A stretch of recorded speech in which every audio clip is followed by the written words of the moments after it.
enfants révoltés, son amour est sans limite.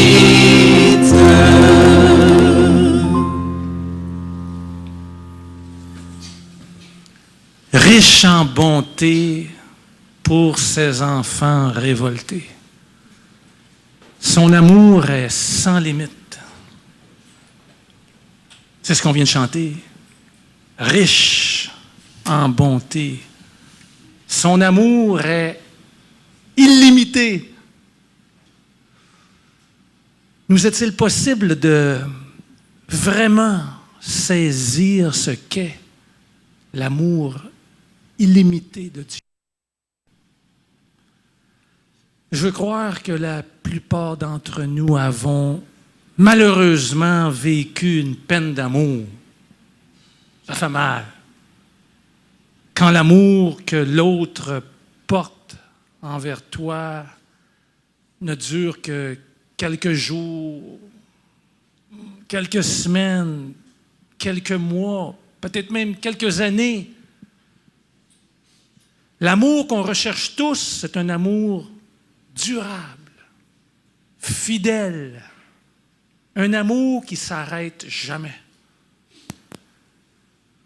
Malheureusement, même avec toute ta bonne volonté, si tu promets d'aimer quelqu'un avec fidélité, il va arriver un jour où la mort va t'empêcher de respecter ta promesse.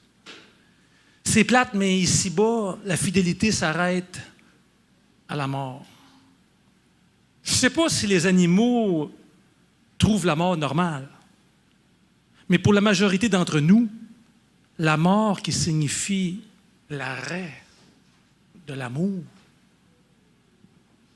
c'est inacceptable. Puisqu'on sait que Dieu a mis en chacun de nous la pensée de l'éternité, on rêve tous de vivre éternellement, de ne pas mourir pour pouvoir toujours être avec celui ou celle qu'on aime. Puis on sait que Dieu dit de lui-même qu'il n'a ni commencement ni fin. Dieu est vraiment toujours fidèle dans son amour.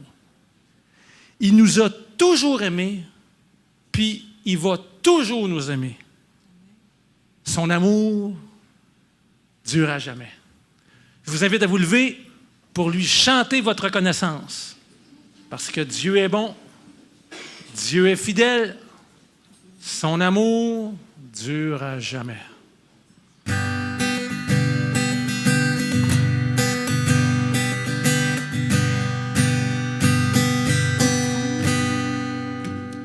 Offrons au Seigneur reconnaissance, son amour dure à jamais.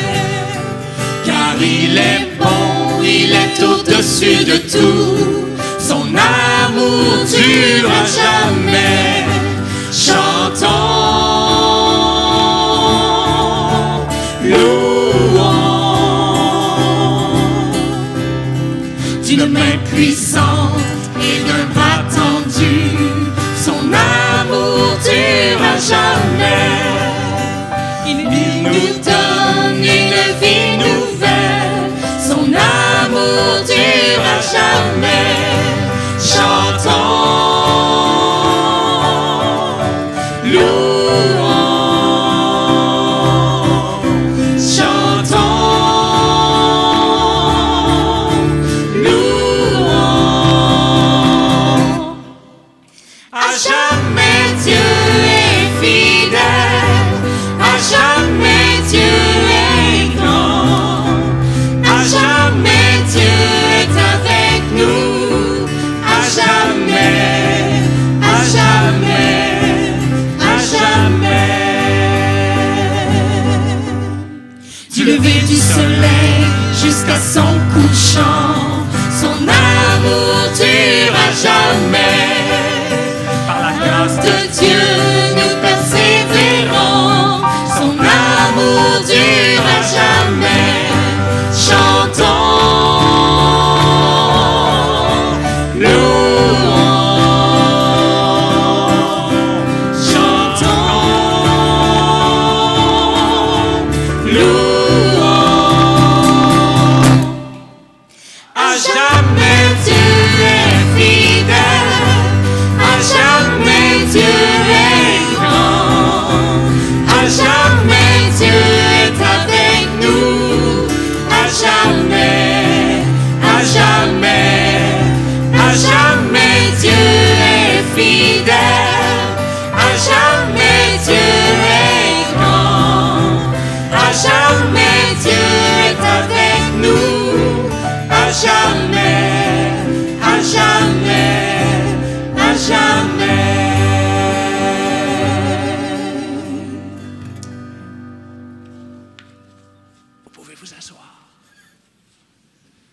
comme je disais tantôt, même si la mort nous empêche d'aimer tout le temps, il est écrit. Cette parole est certaine. Si nous sommes morts avec lui, nous vivrons aussi avec lui. Si nous persévérons, nous régnerons aussi avec lui. Si nous le renions, lui aussi nous reniera. Si nous sommes infidèles, il demeure fidèle, car il ne peut se renier lui-même.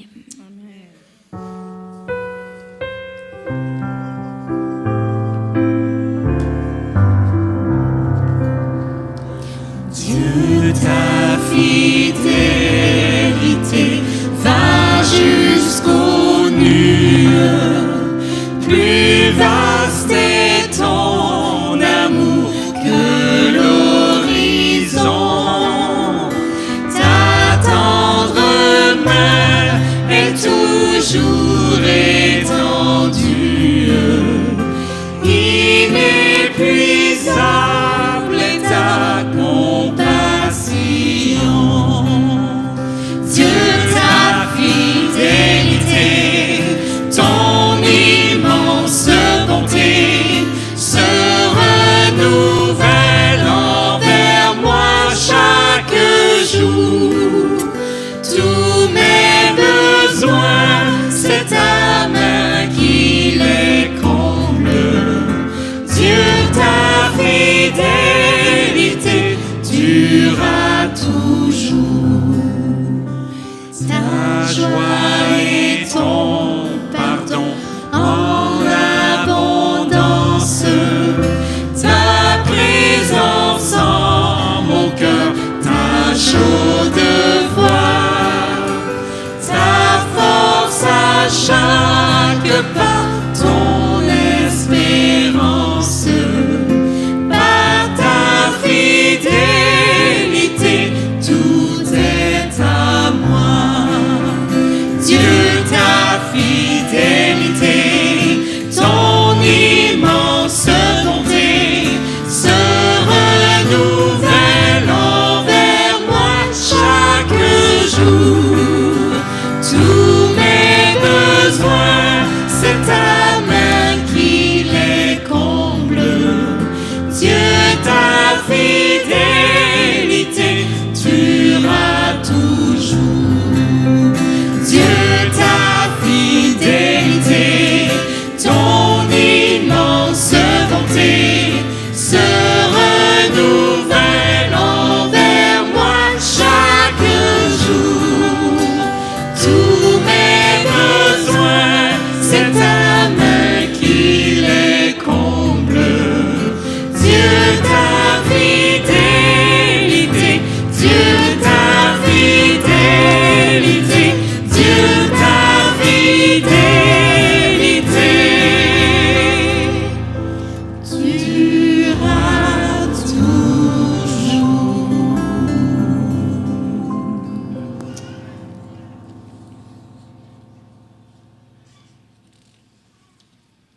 Pouvons-nous comprendre vraiment la grandeur de l'amour de Dieu? C'est pourtant ce que nous invite à faire l'apôtre Paul dans sa lettre aux habitants de la ville d'Éphèse, quand il les invite à comprendre avec tous les saints quelle est la largeur, la longueur, la profondeur et la hauteur, et à connaître l'amour du Christ qui surpasse toute connaissance, en sorte que vous soyez remplis jusqu'à la plénitude de Dieu. Amen.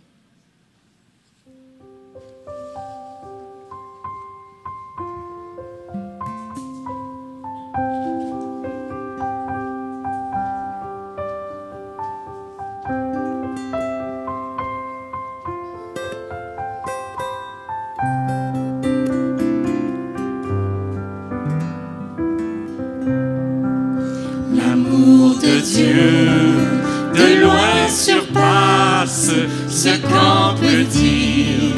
Un cœur humain, il est plus grand que les espaces, même en l'abîme, il nous atteint.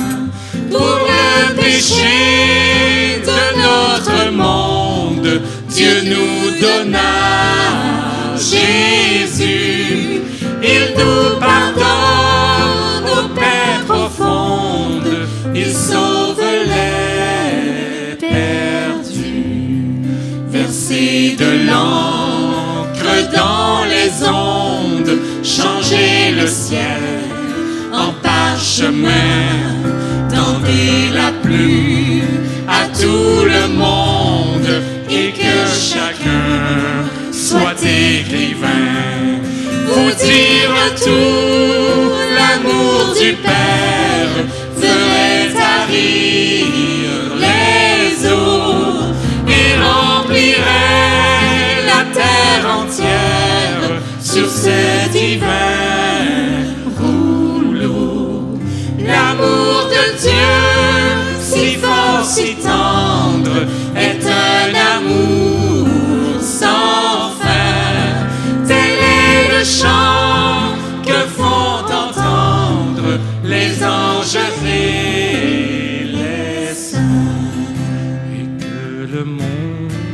Et que le monde un jour chancelle avec ses trônes et ses rois, contempleront tous les rebelles soudain saisis d'un grand effroi.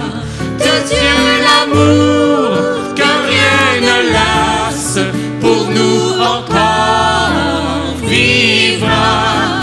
C'est le miracle de la grâce. Amen, alléluia. L'amour de Dieu, si fort, si tendre, est un amour sans fin. Tel est le chant que font entendre les anges et les saints. L'amour de Dieu, si fort, si tendre, est un amour sans fin. Tel est le chant que font entendre les anges et les saints.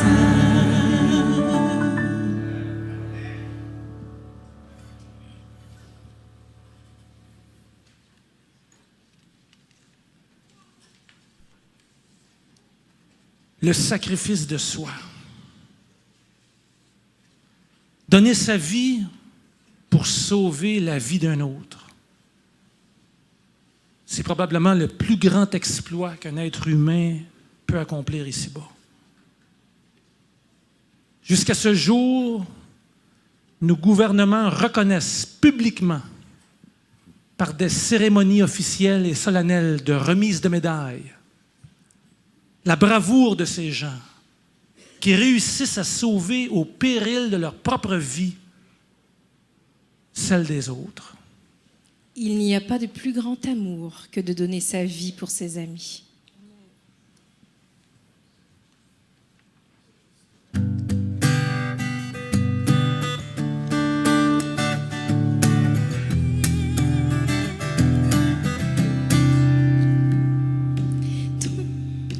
Ton amour étonnant, fidèle et sans changement. Ton amour est un roc solide sous mes pieds.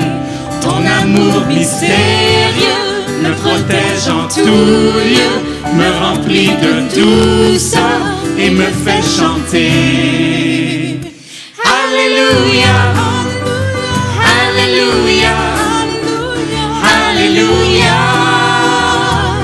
Ton amour est là. Alléluia, Alléluia, Alléluia. Ton amour est là. Ton amour me surprend. Je me sens envahi par la joie qui grandit tout au fond de moi. Et quand tu m'apparais, ta bonté transparaît. Je sens monter en moi un chant pour mon roi. Alléluia, Alléluia, Alléluia. Ton amour est là. Alléluia,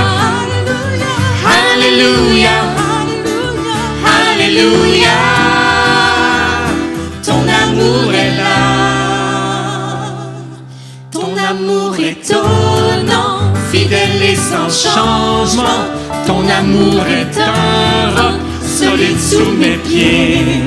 Ton amour mystérieux me protège en tout lieu, me remplit de douceur et me fait chanter. Alléluia, Alléluia, Alléluia. Ton amour est là. Alléluia, Alléluia, Alléluia. Ton amour est là.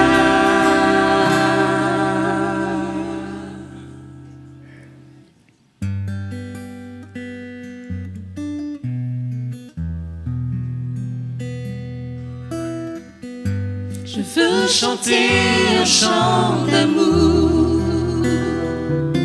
pour mon Sauveur, pour toi Jésus. Merci pour ce que tu as fait. Tu es si précieux, Jésus mon Sauveur.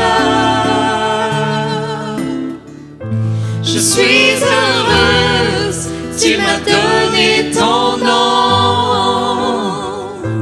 Je ne veux pas être ailleurs que dans tes bras d'amour, dans tes bras d'amour, dans tes bras d'amour, tout près de toi, contre ton cœur, dans tes bras d'amour.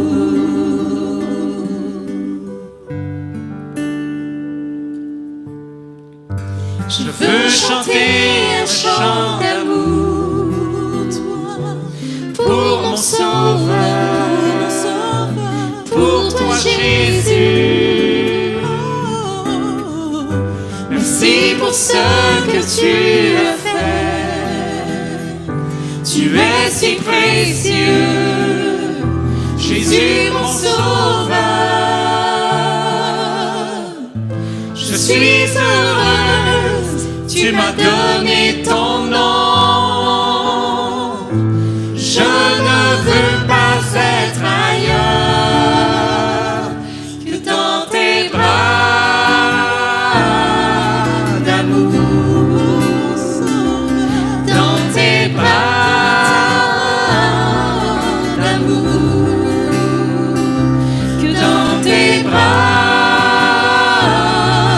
d'amour, tout près de toi, contre ton cœur, dans tes bras d'amour.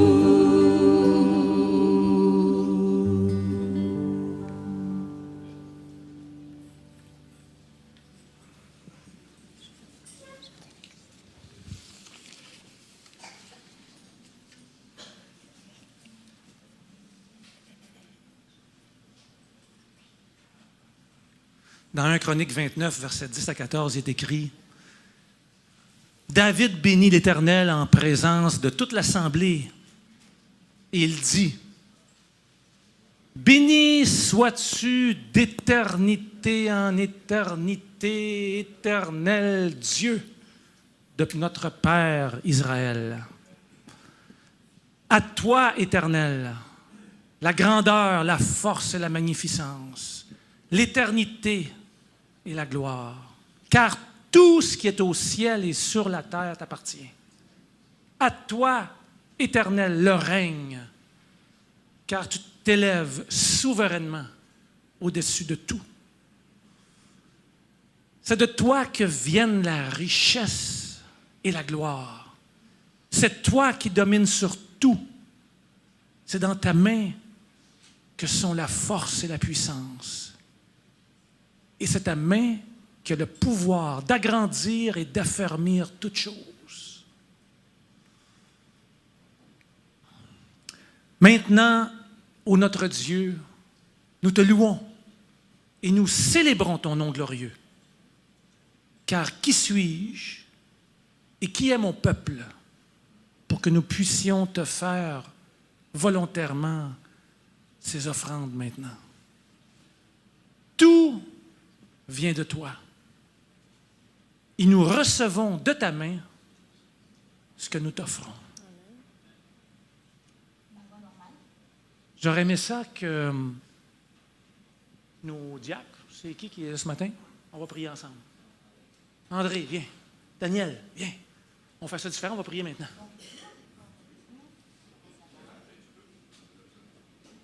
C'est bon. Bon. Viens. Approchez-vous. T'es pris par surprise, hein? Ah, ouais, c'est bon. Seigneur, on va te présenter maintenant nos dîmes et nos offrandes. Je te prie, bon Père, de faire en sorte que le don qu'on t'apporte ce matin puisse être profitable pour l'avancement de ta cause, ton Église ici bas. Pour ta gloire, Seigneur, que dans tous les siècles, ta gloire, ta renommée puisse être reconnue au travers notre humble et modeste service ce matin, au travers de nos dîmes et offrandes. Bénis, Seigneur, les mains de ceux qui ont apporté pour leur foi. Rémunère leur foi, Seigneur. Rémunère abondamment leur foi. Et puis que pour les autres, Seigneur, qui luttent par rapport à ce principe de vie, je te prie, Seigneur, de leur aider à faire cet acte de foi, sachant que tout vient de toi, puis qu'en fait, c'est toi qui nous donnes ce qu'on te ramène. Et Seigneur, je veux maintenant te demander aussi de préparer notre cœur pour le message du jour qui nous sera présenté, afin qu'on soit tous disposés et fins prêts à recevoir ta parole, qu'elle puisse produire du fruit en nous jusque dans l'éternité. Et nous t'avons prié au nom de Jésus-Christ ressuscité. Ainsi soit-il. Amen.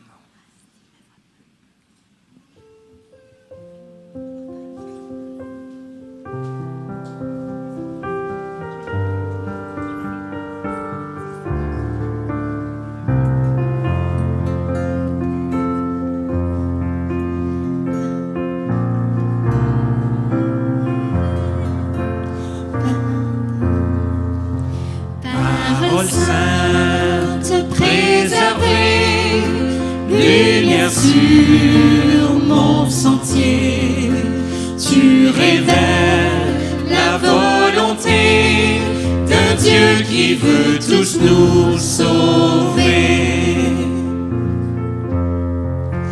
Parole de vie, d'espérance, donne-nous force et confiance dans ce monde troublé.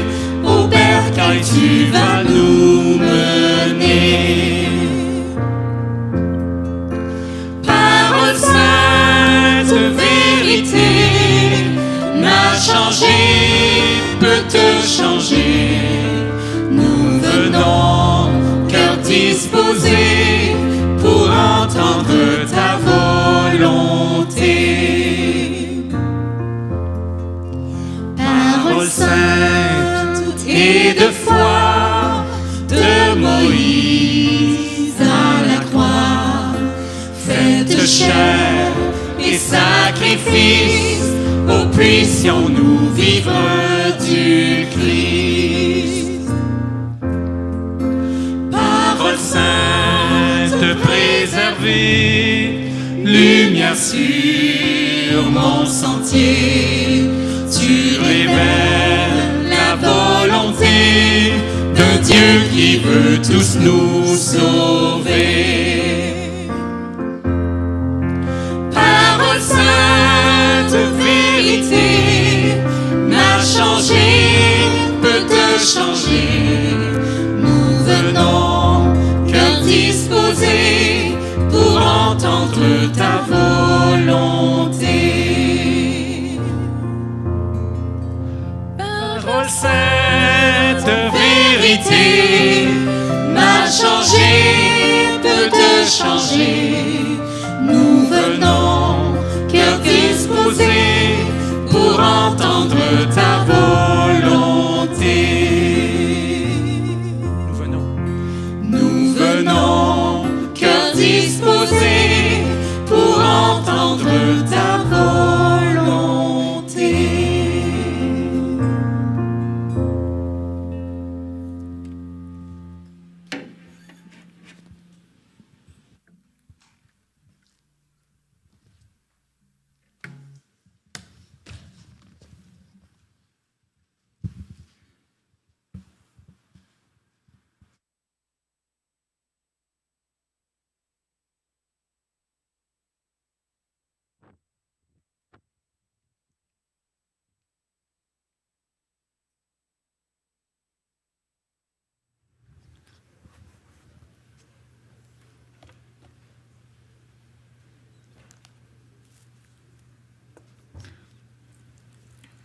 Bonjour à tous.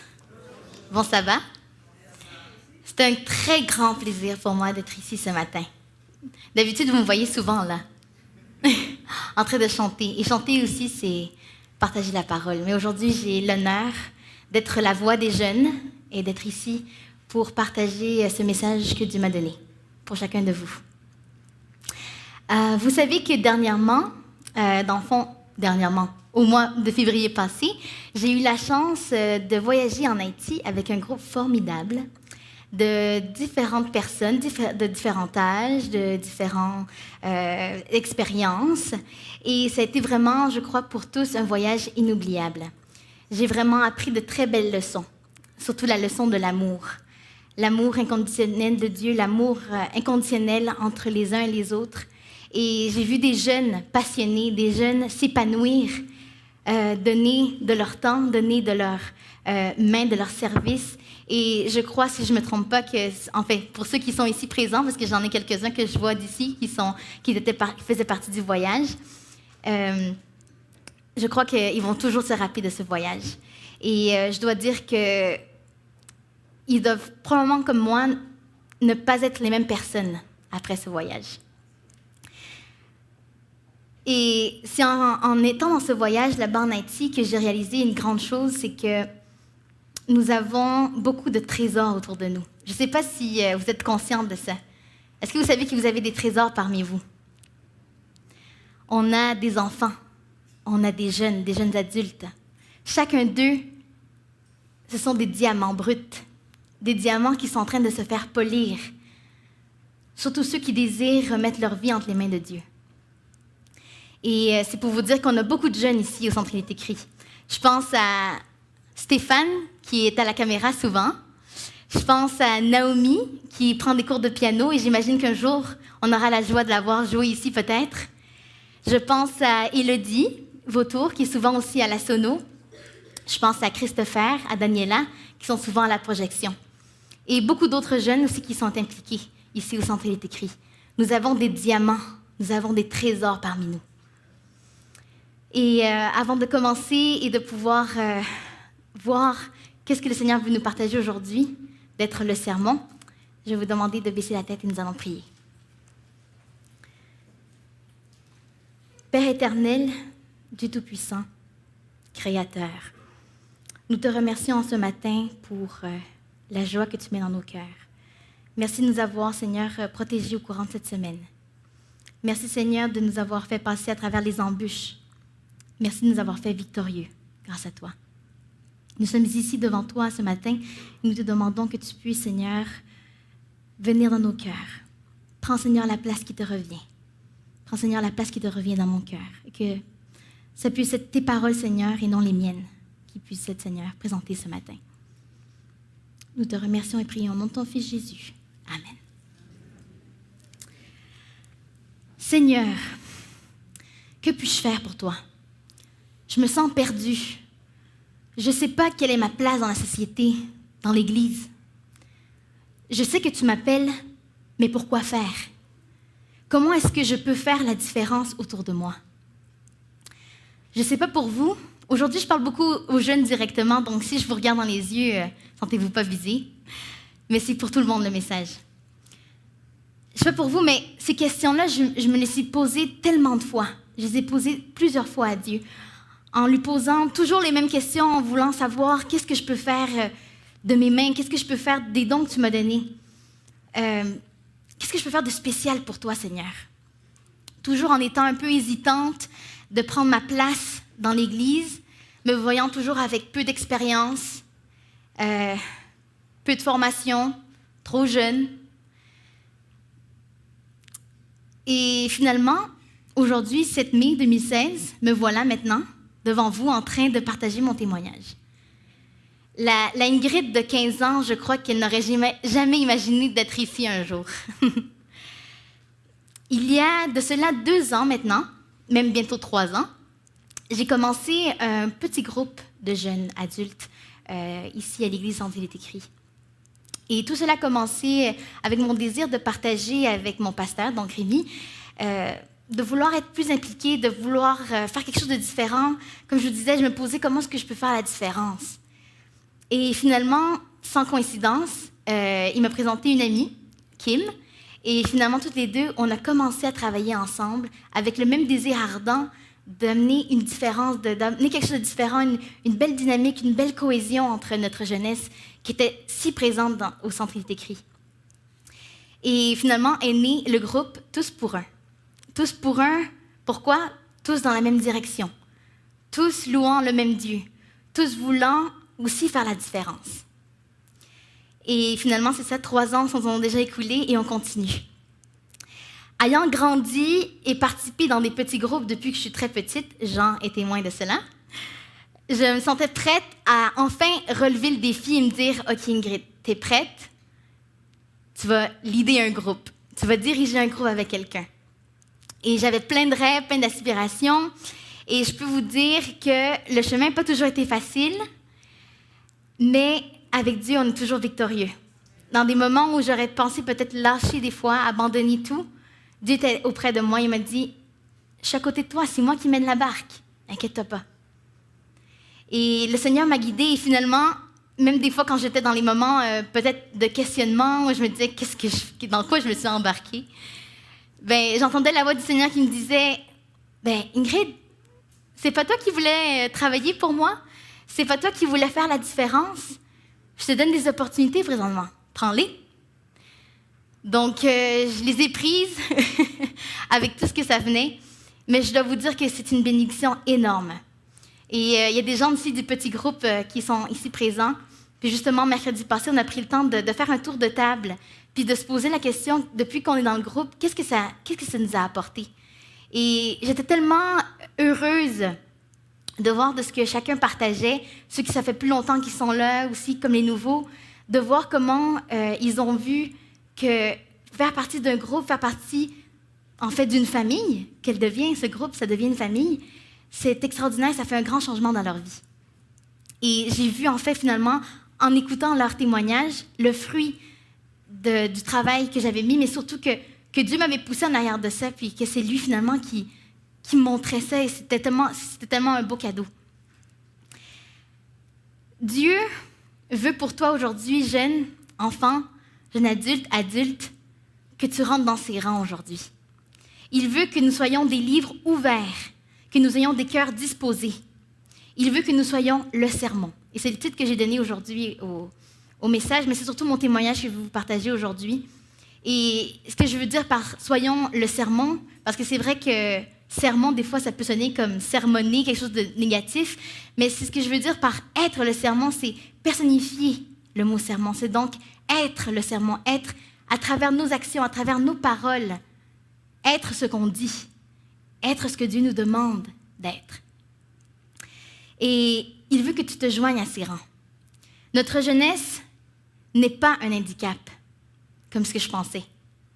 Notre vieillesse, jeunesse, n'est pas un handicap. C'est plutôt un atout, c'est une force. Aujourd'hui, on va méditer dans le texte de Timothée. Et en fait, Timothée, c'est un de mes personnages préférés de la Bible. Un jeune qui a été choisi dès petit, guidé par sa grand-mère, guidé par sa mère dans les enseignements de la parole. Et vous allez voir plus tard, parents aussi, il y a un message pour vous. Parce que les parents de Timothée, sa grand-mère, sa mère ont été très importants dans sa vie. Et donc, on ne dit pas l'âge de Timothée dans la Bible, mais il est décrit comme un jeune homme que Paul considérait comme un fils.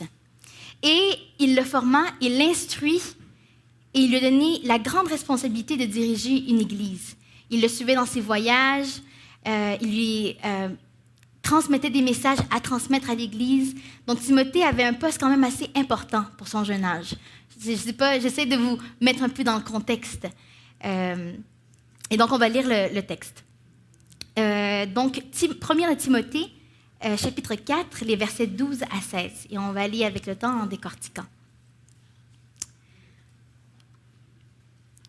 Que personne ne méprise ta jeunesse, mais sois un modèle pour les fidèles, en parole, en conduite, en charité ou en amour, en foi, en pureté.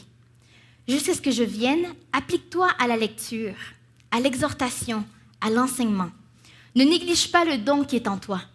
et qui t'a été donné par prophétie par l'imposition des mains de l'Assemblée des anciens.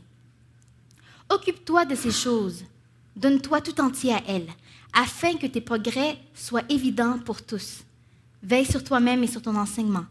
Persévère dans ces choses, car en agissant ainsi, tu te sauveras toi-même et tu sauveras ceux qui t'écoutent. Cette partie de la parole qu'on vient de lire commence donc « Que personne ne méprise ta jeunesse ».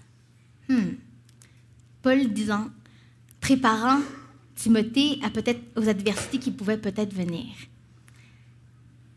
Vous a-t-on déjà méprisé?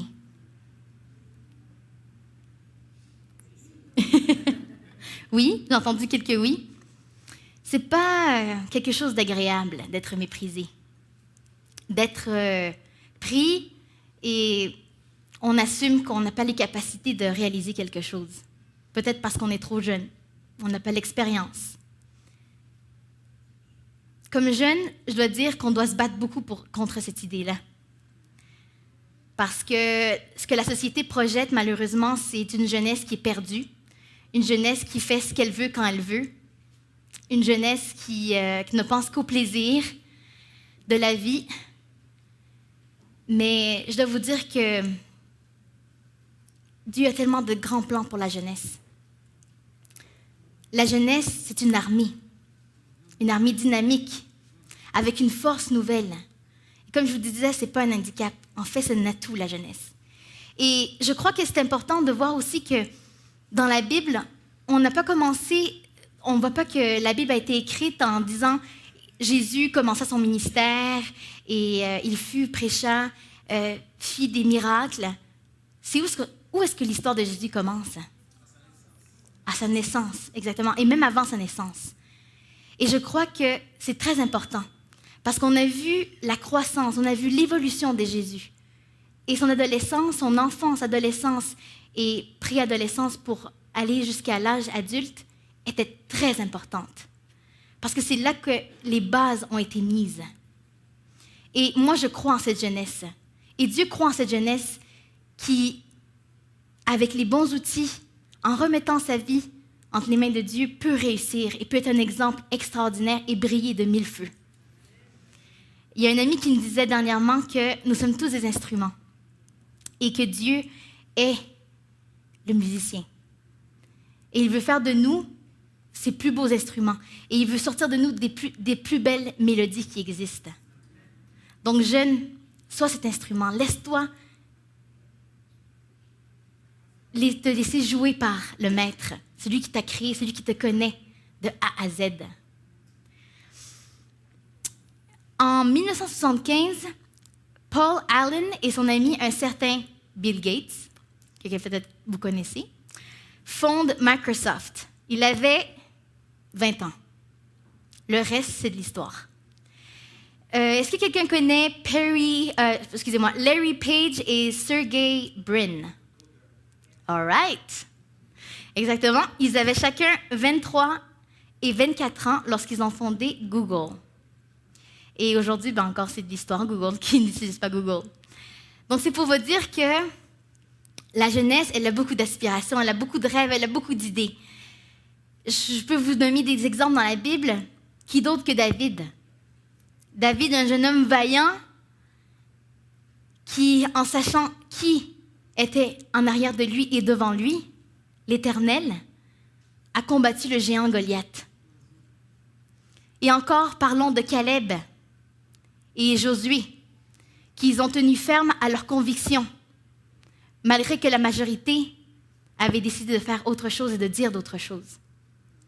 Que dire encore d'Esther, une jeune femme choisie dès sa naissance, ne sachant pas quel était son parcours, mais qui a décidé de prendre la bonne décision pour sauver son peuple. Oui, tu peux accomplir de grandes choses. On peut accomplir de grandes choses. Bill Gates a accompli de grandes choses.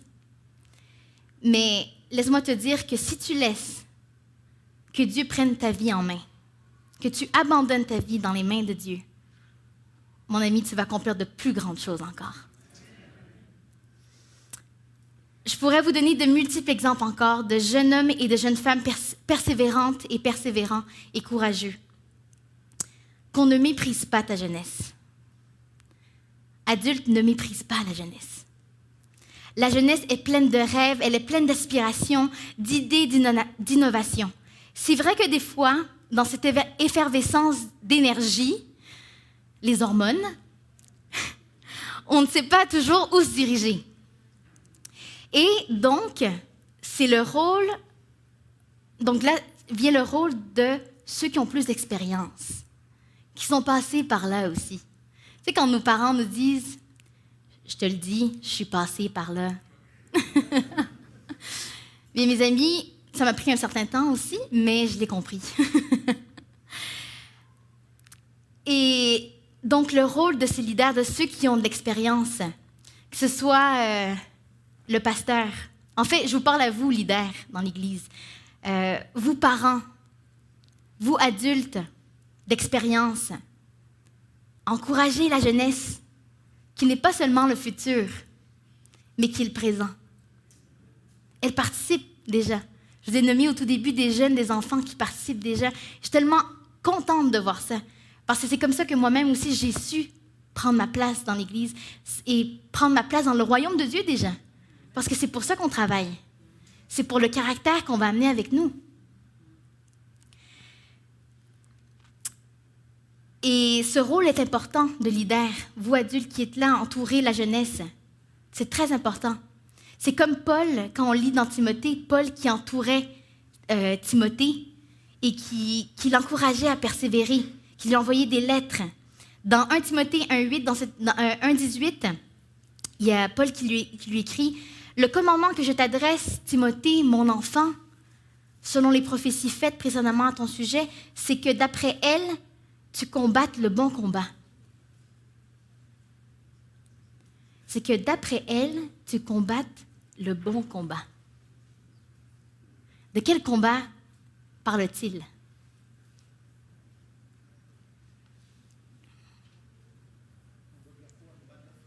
Le combat de la foi. Un peu plus loin, on voit dans la lettre aussi que Paul lui écrit dans chapitre 6, les versets 11 et 12.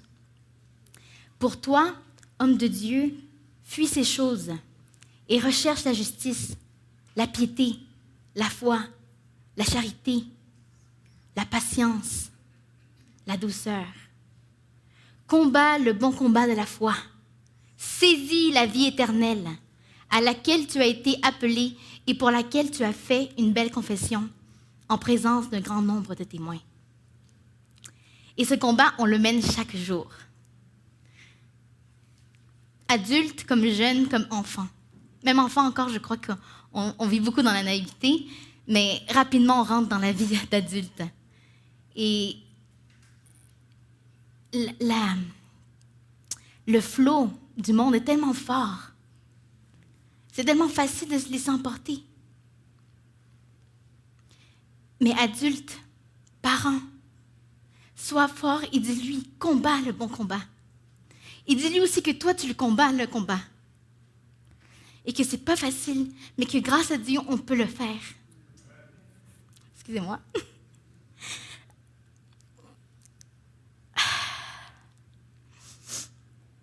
Non, pour toi, homme de Dieu, fuis ces choses et recherche la justice, la piété, la foi, la charité, la patience, la douceur. Combat le bon combat de la foi. Saisis la vie éternelle à laquelle tu as été appelé et pour laquelle tu as fait une belle confession en présence d'un grand nombre de témoins. Paul exhortait, accompagnait Timothée, jeune dans le ministère. Nous avons des Timothées parmi nous. Je suis une Timothée. Et j'en vois plein d'autres ici aussi. Ils n'attendent que ça. Ils n'attendent que d'être enseignés. Ils n'attendent que d'être pris sous l'aile d'un adulte qui connaît plus pour aussi servir le Seigneur. Donc, cet appel aussi pour ce matin, pour les adultes, pour les jeunes plus d'expérience. Si vous ne l'avez pas encore expérimenté, je vous invite à prendre un jeune sous votre aile. Ce que vous sachez, ne le gardez pas pour vous. On va tous au même endroit à la fin. Et j'écoutais dernièrement un témoignage je ne sais pas si c'est vrai, mais j'ai écouté sur YouTube, un des hommes les plus riches en Chine. Et il expliquait qu'à chaque tranche d'année, à 20 ans, à 30 ans, il y a certaines choses à réaliser pour atteindre le million et beaucoup, beaucoup, beaucoup, beaucoup plus d'argent. Lui, il parlait d'argent. Mais à la fin, il parle que vers la cinquantaine, soixantaine, il dit « Relax, prends tes vacances et investis beaucoup dans la jeunesse. » Et j'ai dit, c'est vrai que lui, il parle en termes économiques ici, d'investissement monétaire, financier. Mais j'ai commencé à penser, et si c'était dans la distribution de connaissances spirituelles, de renforcement? Je veux dire, je crois que même moi, à mon âge, je peux commencer déjà à le faire avec les plus jeunes que moi. Mais imaginez-vous celui qui a vécu 60 ans, 50 ans, tout ce qu'il a vécu, les expériences qu'il a prises, tout ce qu'il peut le donner aux jeunes. C'est incroyable. Donc, jeunes aussi, sois attentifs à ce que les plus anciens te donnent comme conseil. Prends-les comme un trésor. Peut-être que tu ne le comprends pas maintenant, tu ne le vois pas. Mais garde-les précieusement. Et parents, persévèrent. Parce que les enseignements que tu donnes à ton enfant, la Bible dit. Et même quand il sera vieux, il ne se détournera pas ou ne se détournera point de ses enseignements. Persévérons ensemble. On va lire le verset 12. L'enseignement de Paul à Timothée continue. Et il lui dit dans ce verset, donc, « Sois un modèle pour les fidèles. » Exactement, toujours dans 1 Timothée 4, le verset 12. Si on le relit, c'est dit que personne ne méprise sa jeunesse, mais sois un modèle pour les fidèles en parole, en conduite, en charité, en foi, en pureté. Si on prend le temps de voir qu'est-ce que ça veut dire d'évoluer donc en parole, quels sont tes sujets de conversation? Par quoi tu te laisses nourrir? Qu'est-ce que tu regardes? Qu'est-ce que tu écoutes? Parce que la bouche parle de ce que vient du cœur. En conduite. Es-tu la même personne chez toi? Es-tu la même personne à l'école? Es-tu la même personne au travail? Parce que Dieu, lui, il est partout. Et il te voit. Et c'est à lui qu'on rend des comptes. Dans Ecclésiaste, il dit « Jeune, profite de ta jeunesse. » Mais rappelle-toi qu'au jour final, tu seras jugé par tout ce que tu auras accompli et fait. En amour ou en charité, respectes-tu ton prochain? On dit aussi en foi. Comme je le disais au début, la Bible mentionne l'histoire de Jésus. On voit sa naissance, on voit son adolescence, jusqu'à arriver à être un adulte. Est-ce que ta foi stagne? Est-ce que tu as monté en croissance dans ta vie spirituelle? Et ça, parents, ça commence dès le jeune âge. Qu'est-ce qu'on enseigne à nos enfants? Il y a aussi l'enseignement de Paul qui l'encourage en pureté. Et c'est un grand défi pour aujourd'hui, en pureté. Qu'est-ce qui est pur aujourd'hui? Et c'est dans tous les termes du sens, c'est la pureté dans ce qu'on regarde, la pureté dans ce qu'on écoute. Parce que souvent, on vient avec la réponse trop facile de « ben, j'ai pas le choix, je suis exposée à ça ». Mais on a toujours le choix, n'est-ce pas? On a toujours le choix. Et en soulignant encore l'importance de nos leaders, c'est de souligner et donner de l'importance à nos jeunes en leur donnant une confiance en eux plus ferme. Parce que c'est ce que je vois dernièrement autour de moi, et moi-même ce que j'ai vécu aussi par moments. C'est que Satan, par n'importe quel moyen, on croit qu'on est libre, mais c'est toujours pour redescendre de plus en plus notre estime, redescendre notre valeur. Mais rappelle-toi que tu es ce diamant brut, tu es ce joyau précieux que l'Éternel veut utiliser. Et encore, comme je vous dis, c'est vrai que le message de matin est beaucoup pour les jeunes que je donne, mais c'est pour toi aussi, adulte, toute personne qui est ici en ce moment et ceux aussi qui nous écoutent. Tu es précieux aux yeux de l'Éternel. Ne l'oublie jamais. Ne l'oublie jamais parce qu'on va vouloir toujours nous redescendre. Dans ce temps-là, c'est là qu'on veut essayer d'impressionner en étant une autre personne que soi-même. Est-ce que vous connaissez la force d'un jeune qui donne l'exemple? D'un jeune qui s'abandonne complètement dans les mains de l'Éternel, de Dieu. Un jeune qui dédie sa vie à Dieu est une lumière qui brille de mille feux.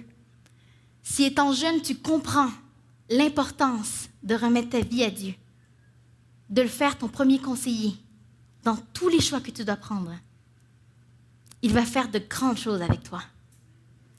Dieu te donne confiance en toi, te rassure, et lorsque tu parles, les gens t'écoutent. Car il voit les fruits. Il voit un jeune qui fait la différence. Et même ceux qui peut-être, des fois on peut se dire, ont une dent contre la jeunesse parce qu'ils gardent cette idée négative, je vous le dis, ils vont être impressionnés aussi. Prouvons-leur qu'on peut être différent et qu'on est différent grâce à Dieu. Nous pouvons être un grand exemple lorsque notre parole, notre conduite est agréable à Dieu. On lit dans le verset 13, en continuant notre lecture, « Jusqu'à ce que je vienne, applique-toi à la lecture, à l'exhortation, à l'enseignement. » Et ça, c'est quelque chose aussi de très important, parce que c'est la clé pour connaître Dieu. Paul lui dit, comme bon père à Timothée, « Tarde-toi, applique-toi à la lecture. » De quelle lecture lui parle-t-il? De la parole de l'Éternel. De 7 à 77 ans, d'un jeune bébé au plus âgé, la parole est vie. La parole est rafraîchissante. Et on nous demande comme jeunes de passer du temps à nous appliquer à la lecture, à la comprendre. Et si tu ne la comprends pas, c'est pas grave. Demande de l'aide. Il y a tellement d'outils pour toi. Il y a des gens qui sont autour de toi pour t'aider. Comme on nous dit à l'école, l'éducation nous sort de l'ignorance. La Bible, la parole, elle nous rend libres. Elle te rend libre et sûr que tu es un enfant du roi des rois et que tu as ta place dans le royaume des cieux. Paul exhorte Timothée à la lecture de la Bible, à s'y dévouer. Et la parole le souligne encore. On peut voir dans Psaume 119, 9 qu'on dit « Comment le jeune homme ou la jeune femme rendra-t-il pur son sentier? En se dirigeant d'après ta parole. » Je crois que des fois, on cherche de très grandes explications à des questions. Mais la réponse est toute simple. On l'a ici très clairement. Et aujourd'hui, avec la société qui va tellement vite, on a besoin d'être, divertis rapidement. Je crois que moi-même, il y en a beaucoup qui le vivent. On passe 3 secondes sur un écran, puis c'est déjà passé, c'est déjà chose du passé. On est toujours très, très rapide. Et je crois que des fois, on a de la misère à vraiment s'arrêter, prendre le temps d'ouvrir un livre et de comprendre, de se laisser imbibé, et surtout par la parole, qui a tellement de choses à nous révéler. Donc, je pourrais vous dire, oui, il y a plusieurs façons qu'on peut apprendre. Aujourd'hui, il y a des façons technologiques. Notre Église aussi suit le courant. On a des études bibliques en ligne. On a des programmes d'enseignement autodidactes qu'on peut apprendre par nous-mêmes pour comprendre mieux la parole. Et ce sont des bons outils. Mais je vous dirais aussi que le bon livre avec les feuilles, qu'on peut tourner est important aussi. Puis ça nous aide aussi à vraiment s'arrêter un peu, se concentrer. Je ne sais pas si vous étiez là, mais il y a Rémi qui avait partagé un super bon message sur être déconnecté pour être connecté. Il a nommé ça comme ça. Et j'ai trouvé ça très intéressant. J'ai dit, mais pourtant, j'ai ma Bible sur mon iPhone. C'est vrai que ça peut être très utile. Mais des fois, on a besoin même de se déconnecter de cette façon-là pour vraiment se connecter à Dieu avec le vrai, si je peux l'appeler comme ça. Mais par contre, j'ai rien contre si vous apprenez beaucoup puis vous êtes sur votre application cellulaire avec la Bible. Amen pour ça. Les versets 14 et 15 continuent ainsi. Ne néglige pas le don qui est en toi et qui t'a été donné par prophétie avec l'imposition des mains de l'assemblée des anciens. Occupe-toi de ces choses, donne-toi tout entier à elles, afin que tes progrès soient évidents pour tous. C'est ce que je vous parlais un peu plus tôt aussi. Nous avons tous des talents. Ça, c'est sûr. Même s'il y a quelqu'un qui me dise « Non, Ingrid, je trouve pas, je sais pas en quoi je suis bonne. » Puis encore aujourd'hui, je suis sûre qu'il y a même des gens de 30 ans ou même plus ici qui peut-être encore cherchent ses dons et ses talents. Mais je vous assure, on en a tous. Parce que Dieu nous a créés, nous sommes faits à son image. Que ce soit d'enseigner, que ce soit de partager, que ce soit même de sourire. On a tous des dons et des talents. Dieu donne sans compter. Il faut juste que tu prennes le temps de les chercher, de les trouver, et il va te les révéler. Et ne néglige pas les dons que Dieu t'a donnés.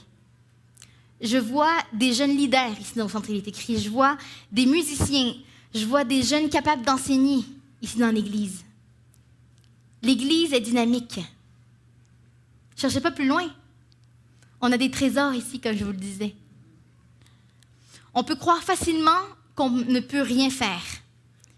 Mais je t'assure que nous sommes choisis par Dieu. Donne-toi tout entier à lui. Rien ne vient sans effort aussi. Les dons qu'il t'a donnés, il faut que tu les développes. Il dit, ne néglige pas le don qui est en toi. Ne néglige pas. Ça veut dire que c'est important. Et en plus, si tu ne le négliges pas, les autres vont le voir. Ils vont voir le fruit. Il dit, donne-toi tout entier à elle. Ça veut dire qu'il va y avoir de la sueur, il va y avoir des efforts à faire, mais le fruit, tu vas le voir. Et je crois que le plus beau cadeau, en grandissant aussi, puis en appliquant ses dons et ses talents, c'est de voir le bien que ça fait aux autres autour de nous. Parce que Dieu ne nous a pas donné des dons et des talents pour les garder pour soi. Dieu nous a donné des dons et des talents pour les partager avec les autres. Nous sommes des êtres sociaux. Dieu ne nous a pas mis tout seuls comme ça sur la planète Terre, dans le monde merveilleux qu'il a créé.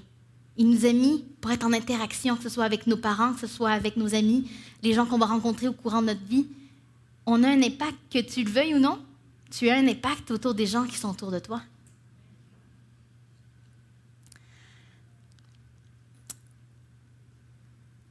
Le verset 16 dit « Veille sur toi-même et sur ton enseignement. Persévère dans ces choses, car en agissant ainsi, tu te sauveras toi-même et tu sauveras ceux qui t'écoutent. » Je crois que ça, c'est une de mes parties préférées de ce passage, parce que Paul parle à Timothée et l'engage dans cette mission. Parce qu'il lui demande de se consacrer. Qu'est-ce que ça veut dire, se consacrer? C'est se donner tout entier. C'est pas juste de donner une moitié de soi à Dieu. Il veut tout ton cœur. Et je te mets au défi aujourd'hui. Je vous mets tous au défi. Moi-même, je suis dans ce défi. De pouvoir nous donner complètement à Dieu. Et de laisser que le temps passe, de laisser voir les merveilles qu'il va faire avec nous. Parce qu'il y a des vies qui témoignent de ces choses. Des gens qui, même peu importe, des gens qui ont vécu d'autres vies auparavant, ils sont laissés transformer par l'Éternel, par Dieu. Et même moi, quand même, peut-être même d'autres, qui sommes nés dans l'Église, Peut-être nous on se dit, ben moi je viens pas d'un passé peut-être chaotique, mais tu vas voir aussi, quand tu décides de remettre ta vie entre les mains de Dieu, c'est des grands changements qui vont venir à toi. Une transformation, tu ne te reconnaîtras pas. Et les gens autour de toi non plus. Et c'est ce qu'il dit, ce verset. Si tu persévères dans ces choses, tu te sauveras toi-même. Ce qui est important, oui. Mais aussi, tu sauveras ceux qui t'écoutent.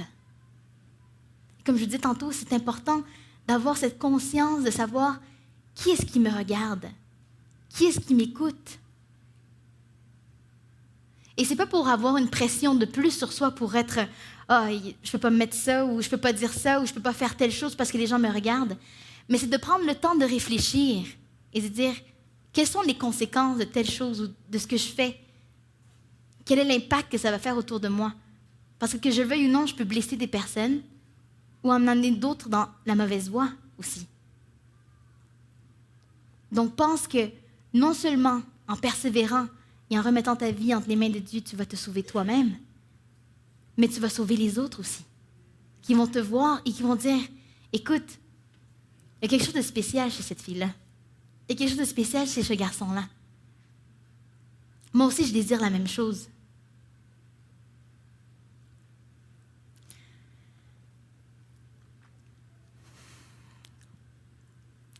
Dieu nous appelle à être des témoins pour lui dans chacun des endroits où il nous a donné l'opportunité d'être. À être le sermon de prêcher par nos actions. Le plus grand des impacts se fera par ce moyen. Et il y a quelqu'un qui me disait que dans la chrétienté, c'est facile de dire « ben moi, je suis chrétien ». Oui, c'est facile de le dire. Mais moi, je dirais plutôt « dis-moi ce que tu fais. Dis-moi où es-tu. Dis-moi ce que tu dis. » Et toutes les choses qui ont un impact dans notre vie. C'est ce qu'on vit qui est important. Continue à t'instruire, à pratiquer les talents et les dons que Dieu t'a donnés. Ils sont pour sa gloire et son honneur. Il fera de toi un jeune, une jeune femme forte de caractère, sachant où elle s'en va, confiant et de grande influence pour son alentour. Et le plus merveilleux avec tout ça, c'est que tu pourras en influencer d'autres qui voudront te joindre et joindront donc les rangs du Créateur. Et c'est pas ça la mission? Qu'on est tous appelés? Aller dans toutes les nations, dans tous les peuples de toutes les langues. Des fois, on s'imagine qu'on doit voyager très, très loin. Moi, je m'en vais bientôt au Nunavut. Mais on n'a pas besoin d'aller très, très loin pour avoir un impact aussi fort. Dieu t'a choisi. Qui a dit que parce que tu travaillais au McDonald's sur Saint-Michel que tu allais travailler là un jour? Mais tu as un impact sur tous ceux avec qui tu travailles. Qui a dit parce que tu travailles dans tel bureau que tu allais être là un jour et que tu allais avoir un impact sur tes collègues? Ou vivre dans tel quartier, puis rencontrer tel voisin, puis avoir aussi un impact sur sa vie à lui ou elle? En étant le sermon, tu démontres avec ta vie que Dieu est un grand Dieu et qu'il veut que petits et grands prennent la place qu'il nous réserve dans son royaume. Le texte dit, tu te sauveras toi-même et les autres. Et je veux vraiment prendre le temps de souligner ce que je vous ai dit aussi plus tard, que je parlais pas seulement aux jeunes, mais l'importance de nos leaders dans l'Église, l'importance de chacun de vous, les adultes. Jeunes adultes, soyez des mentors. Ne gardez pas les connaissances que vous avez juste pour vous. Et que cette Église, le centre il est écrit, soit vibrant. Et que de génération en génération, on puisse s'entraider au lieu de se critiquer. Et si tu vois qu'un jeune fait une erreur, viens et prends-le dans tes bras. Soutiens-le. Ne te rappelles-tu pas, toi aussi, t'es passé par là? Et jeune, si tu as été blessé un jour par quelqu'un, par un adulte qui t'a critiqué, pardonne-le. on n'est pas parfait. On doit s'abandonner à Dieu pour réussir à vivre ensemble. Construire une belle communauté intergénérationnelle, servant l'Éternel, tous ensemble, dans la même direction. Et ce matin, j'aimerais ça qu'on puisse prendre le temps. Il y a pasteur Teddy Bagassien, qui est le directeur de la jeunesse pour la Fédération du Québec, qui est venu ici, ça fait quelques semaines déjà. Et il avait lancé une invitation, mais je crois que ce n'est pas tout le monde qui avait compris. Mais ce matin, je vais le dire clairement. J'invite les adultes, j'invite les parents et j'invite tous les jeunes à que vous puissiez vous avancer. Probablement, on est presque tous ici parents, mais que ce soit de vous lever et de se dire, je vais prendre cette décision de prendre un jeune sous mon aile et de vous donner un certain temps pour réaliser ce projet qui est important pour notre Église. Et toi, jeune, aussi, de te dire, je vais me donner à toi, Seigneur. Je ne sais pas peut-être par où commencer, par où je dois commencer dans la Bible, lire, mais je veux m'abandonner à toi parce que je sais que grâce à toi, je peux continuer à aller de l'avant. Je vais trouver des réponses à mes questions. Donc, on va chanter tous ensemble. J'inviterai donc les musiciens à passer ici à l'avant. Et nous allons chanter « Nous voulons vivre l'unité ». Je crois qu'il n'y a pas plus beau chant qui puisse représenter ce que Dieu veut qu'on puisse vivre ensemble. Et peut-être qu'en même temps, ceci vous rappelle qu'on doit rentrer en réconciliation les uns avec les autres. Peut-être que ça ne va pas à la maison. Mais je demande à Dieu qu'il puisse nous donner portion de son Saint-Esprit, qu'il puisse ôter l'égoïsme, qu'il puisse ôter l'orgueil et qu'il puisse nous unir tous ensemble. Donc, jeunes, je vous invite, vous êtes les bienvenus à passer ici à l'avant. L'appel est pour vous. Adultes, vous aussi, levez-vous et chantons tous ensemble. Nous voulons vivre l'unité.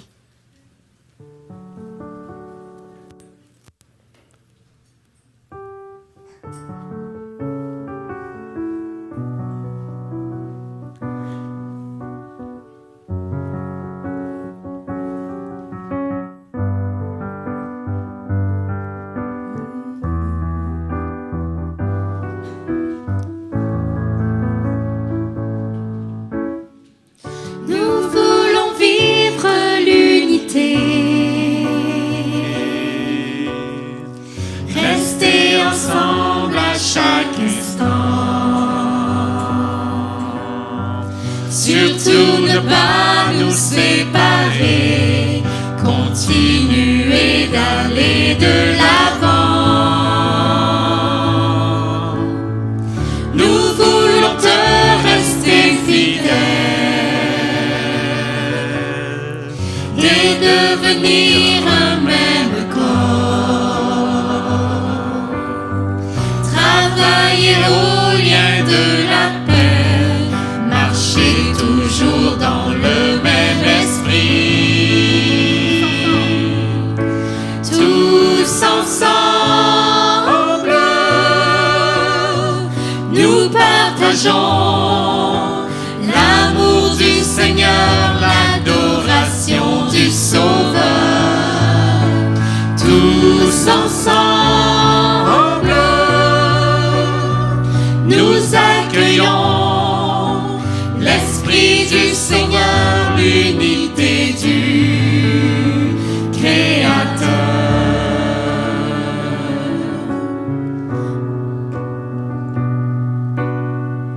Reconnaissons nos différences, en Dieu seront notre force. Nous allons partager ensemble, chercher encore le royaume de Dieu. Tous ensemble, nous partageons l'amour du Seigneur, l'adoration du Sauveur. Tous ensemble, nous accueillons l'Esprit du Seigneur, l'unité du Créateur. Tous ensemble,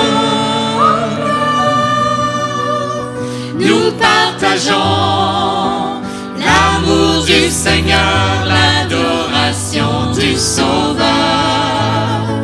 Tous ensemble, nous accueillons l'Esprit du Seigneur, l'unité du Créateur. Amen. Je suis tellement heureuse de vous voir tous. Vous êtes si beaux, de vous voir tous ensemble, tous mélangés. Et c'est ce que Dieu veut voir. Et c'est ce que nous allons voir un jour dans le ciel. Nous sommes tous réunis, peu importe l'âge, peu importe la culture, nous sommes tous enfants de Dieu. Et il nous invite aujourd'hui à nous donner complètement à lui. Jeune, abandonne-toi à lui. Tu vas voir les grandes choses que Dieu veut faire pour toi. Adulte, remets-toi aussi à Dieu. Et prends celui qui est plus jeune que toi et prends-le de la main et guide-le aussi. Prions. Père éternel, nous te remercions en ce jour de sabbat parce que tu es un Dieu bon. Et c'est juste grâce à toi, Seigneur, que des personnes comme nous tous ici réunis pouvons être, Seigneur, et former un seul corps. Parce que, Seigneur, malgré nos différences, malgré, Seigneur, nos différents, tu nous fais forts et tu nous aides à nous accepter, à utiliser, Seigneur, les différences pour nous rendre plus forts encore. Je te remets, Seigneur, tous les jeunes, tous les enfants, Seigneur, de cette église de Saint-Écrit de Montréal. Et je te demande, Seigneur, que tu puisses continuer, Seigneur, à interpeller leur cœur. Seigneur, que tu puisses toucher leur cœur et qu'ils puissent se rendre compte, Seigneur, que tu es un Dieu merveilleux et que tu es celui, Seigneur, qui va pouvoir les guider pas à pas dans toutes les décisions qu'ils vont prendre, importantes comme les plus petites. Et je demande également pour nos parents, pour nos vieillards, pour nos adultes, Seigneur, que tu puisses aussi les aider, eux, dans leur bataille quotidienne, comme parents qui doivent lutter aussi pour donner l'exemple à leurs plus jeunes. Seigneur, qu'ils puissent avoir, eux, le désir de te ressembler pour que leurs enfants puissent avoir le désir de leur ressembler et qu'on puisse te ressembler, Seigneur. Je demande que tu puisses donner courage aux parents aussi qui ont peut-être des enfants qui ne sont plus dans l'église, mais Seigneur, que je sais qu'ils prient ardemment, exhortant leurs enfants, Seigneur, aussi. Tu écoutes ces prières. Seigneur, sauve nos familles avant qu'il soit trop tard. Toi seul, tu peux le faire. Je demande que tu puisses nous donner, Seigneur, portion de ton Saint-Esprit, qu'il puisse descendre en cet endroit et qu'on puisse ressortir d'ici, Seigneur, encore plus fort face aux défis que nous avons tous les jours. Mais en sachant, Seigneur, que nous sommes victorieux grâce à toi. Donne-nous, Seigneur, tes yeux. Donne-nous, Seigneur, ton cœur. Que nous puissions pratiquer la grâce et la miséricorde envers chacun de nous comme toi tu le fais pour nous. Je demande que cet esprit d'unité, Seigneur, ne puisse pas seulement être pour ce jour de sabbat, mais qu'il puisse perdurer. Seigneur, unis ton peuple. Guéris ton peuple. Je demande que tu puisses, Seigneur, nous accompagner. Demeure dans nos cœurs, Seigneur. Libère, Seigneur, nos oreilles, qu'on puisse entendre ta voix et qu'on puisse y être obéissant. Dirige-nous, Seigneur, dans cette nouvelle semaine qui vient. Et répands sur nous, Seigneur, ta bénédiction. Que ce sabbat puisse se prolonger dimanche, lundi, mardi, mercredi, jeudi, vendredi. Et qu'il ne cesse jamais, Seigneur. Aide-nous à développer notre caractère. Nous voulons te ressembler, Père. Je te prie, au nom de ton Fils Jésus. Amen. Je vous souhaite tous un bon sabbat. Que Dieu puisse vous bénir. Amen. Vous pouvez chanter. Tu es bien.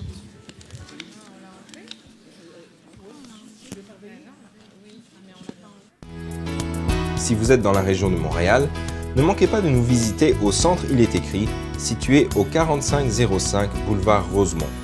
Chaque samedi à 10h30, un message biblique y est présenté et une large place est faite à la musique, la prière en toute simplicité. Pour connaître nos autres lieux de rencontre dans la province du Québec, visitez ilestécrit.tv ou appelez-nous au 1-866-729-3515.